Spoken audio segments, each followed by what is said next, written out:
Hello, am I on? We are told Islam is the religion of peace, and I believe it is.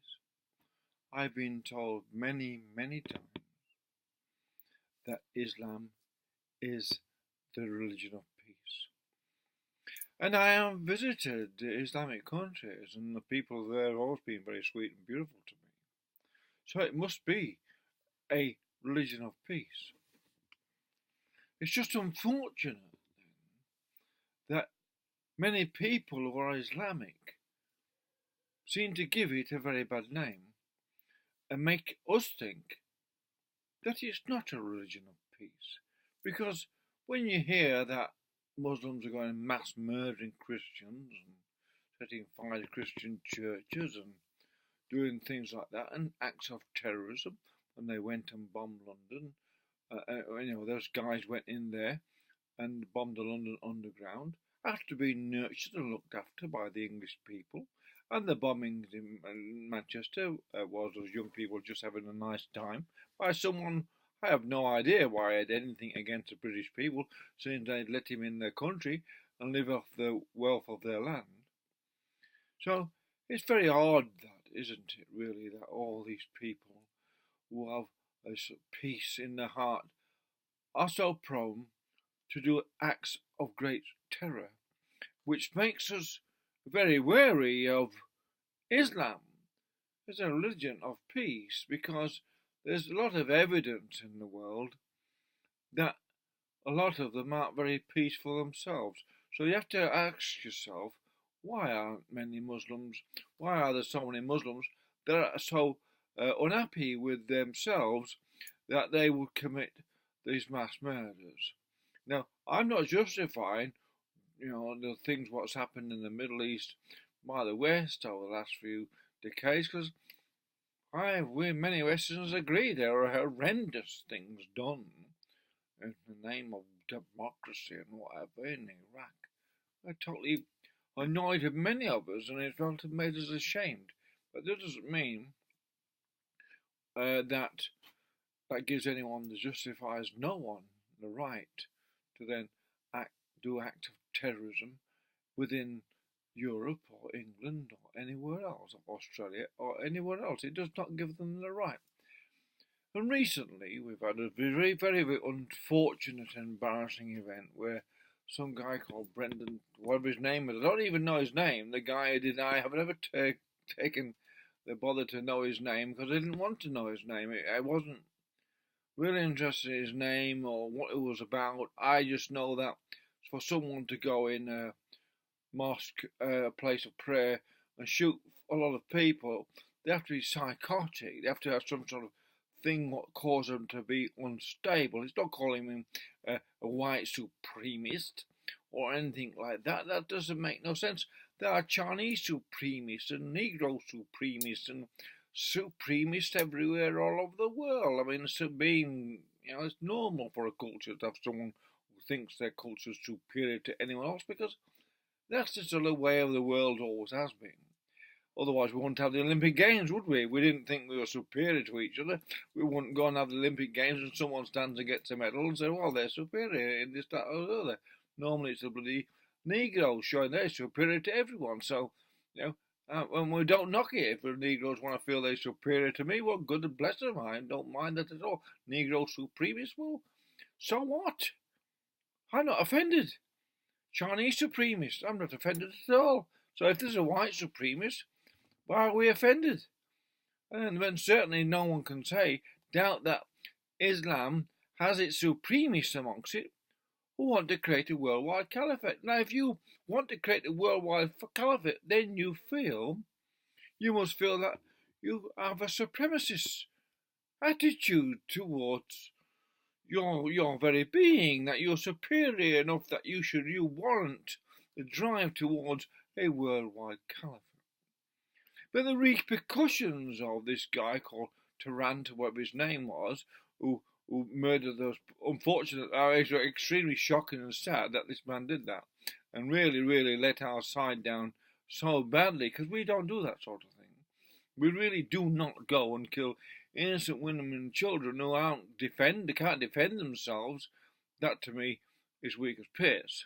There's nothing heroic about anyone killing anyone, and that doesn't mean if you're a Muslim or whatever, you're a weak person to go and kill people that cannot defend themselves. That's about the weakest act anyone could do. But recently, that bloke, the Turkish president, Erdogan, showed. I mean, what he said that he would put Australians who are anti-Islamic into body bags if they went to Turkey. Well, what? I mean, I went to Turkey. I thought, wow, Istanbul, I loved it. I spent a week in Istanbul. I thought I could spend the rest of my life here. The Turkish people I met were wonderful, absolutely brilliant, and I loved the place. But this man, he's shamed the whole of Islam. He's brought shame on Turkey. And he's lodged Turkey down in the esteem of the world by sounding like an ISIS member. And it's a very great shame. He needs to sort of say, well, what did he mean he's going to put Australians in body bags if they were anti-Islamic? How do you tell someone is for or against Islam? If we all say, if people are afraid of something, like they're afraid of Islam, they're going to pretend they like it, like the left do in Australia. The left in Australia are so afraid of Islam. They're cruel to it all the time. They're sycophantic towards Islam. The left are into gay sex and lesbianism and female liberation and everything, against everything that climate change is done by man and not by God. And they're also horizontally opposed it, and they're atheistic and ignorant, and they're horizontally opposed to everything Islam is, which is, in the real sense, Islam is fabulously philosophical. It's far more philosophical than the Australians, for instance, will ever be. It's just unfortunate that Australians can't have a proper philosophical conversation about this, analyse anything, or explain anything, and if they started to do that in a proper rational manner, like they should do, set an example to anyone else, then they could probably get in a rational philosophical conversation with Muslims, and that would resolve the matter. That's how you get understanding going. You don't get understanding by pretending you think these things don't matter, or we're all a religion of peace, because, well, I've not seen any examples of any religion being a religion of peace. Doesn't matter which religion it is, there's no real example saying now we're a religion of peace, because history shows that religion are quite often leads to more deaths and war than anything else. And anyone who says, well, what about ideology, the atheists, well, they become, in Marxism or communism, they become ideologists into a collective who obeys the elite, and instead of having an individual original mind which can decide for themselves what to do and how to think and what they can believe in or what they know, you have the problem, or you have to all think the same because an elite demands it, and you can't say anything to the collective that's different to what the collective believes, because then the collective one in the collective is going to dob you in and then put you into the elite. You're going to be dragged off to the concentration camps or re-education camps or whatever it is, or before the imam, and said, oh, why come you need a re-education? You're not sort of thinking like the rest of us. And see, so ideology and religion are the same sort of thing, really. They say religion is an ideology based on a deity, and Marxism, if you like, is an ideology based on some sort of idea that you can all have equal income and stuff, nonsense like that, which doesn't even make sense either. But no matter how lazy I can have the same income as the bloke who works hardest. Well, that's what the Labour Party in Australia, just an adjunct to this, Labour Party, the Marxists of Australia, believes you can all have the equal income to other people, regardless just bludgeoning on the state all the time. You can have an equal income to those who are working hard. But the same people, these people, who are hypocrites, are crawling up the backside of Islamics because they're absolutely shit scared of them, because the Islam, they don't like gays and all that sort of stuff. They're against homosexuality and all that sort of stuff, and they're against atheists more than they are against Christians. So why the left are up the Islamic's backside and crawling to them all the time, apologising for them all the time, that they're white supremacists. Look at me, it's pathetic. It doesn't help. It's not helping anyone. And the guy in Turkey, I have to go back to this, a very serious matter, that this man has basically declared war on Australians by saying he's going to put them in body bags if they're anti-Islamic. Now, what does it mean? If you have a beer, Muslims don't drink beer. If you have a beer, what is it? If you're gay, if you're the gay Australians, go to Turkey. They say, well, that's actually are all gays at risk now from this guy? Are all gays because they're anti-Islamic? What is it? Anti-Islam? How can you not be? Well, we're not against it, but by God, it's pretty scary when some bloke who's a leader of a country can then say, oh, we're going to put Australians in a body bag because one Australian, when they did something stupid in New Zealand, how many Muslims, let's look at the scorecard, how many Muslims have gone into churches and mosques and everywhere, massacred a bunch of people, right? How many? I have no idea, but it's an awful lot of them. And how many? I mean, how many is that happening? And what is it? If there's a scorecard between acts of terror, a scorecard where individuals, not state acts of terror, we could discuss that, individual acts of terror, well, Muslims are way ahead. We've had one idiot let us down. We don't do that. Knights of the Realm do not kill women and children. Knights of the Realm, we are just with chivalry, protect women and children. We're not going to go on a battle into someone who needs to be knocked off. Not women and kids and innocent blokes minding their own business after the prayer. But there's so many Muslims going and doing raping in England and in Europe, and this idea and trying to intimidate the white people. How is intimidation? How does intimidation bring about peace? Compassion, understanding, philosophy, analyzation and explanation brings peace.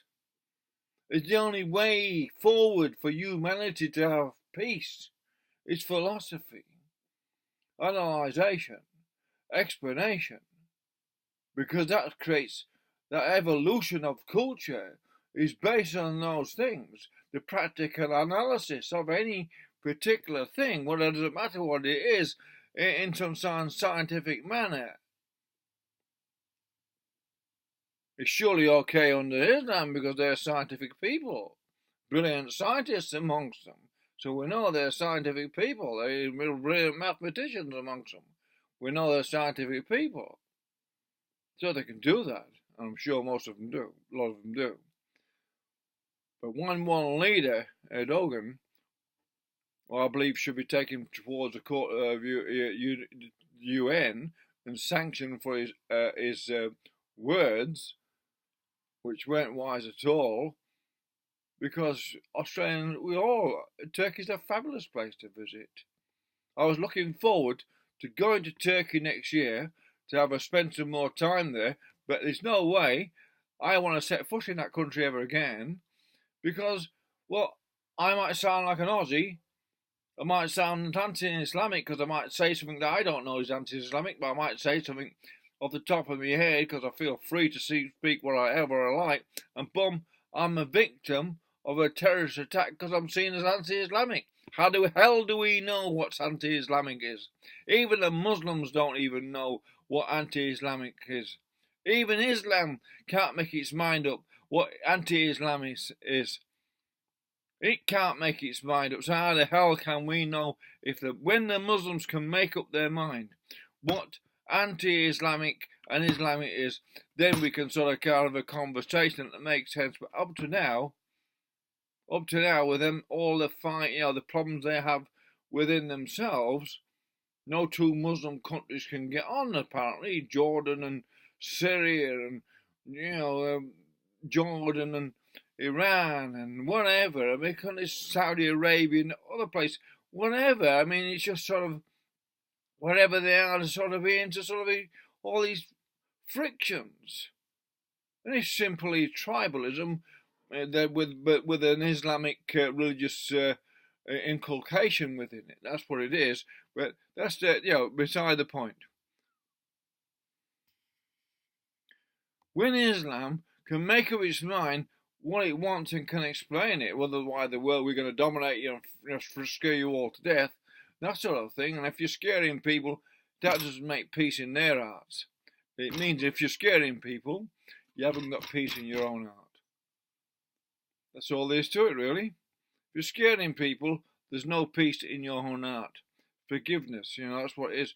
A religion of peace forgives people and gains understanding. That's all there is to it, really.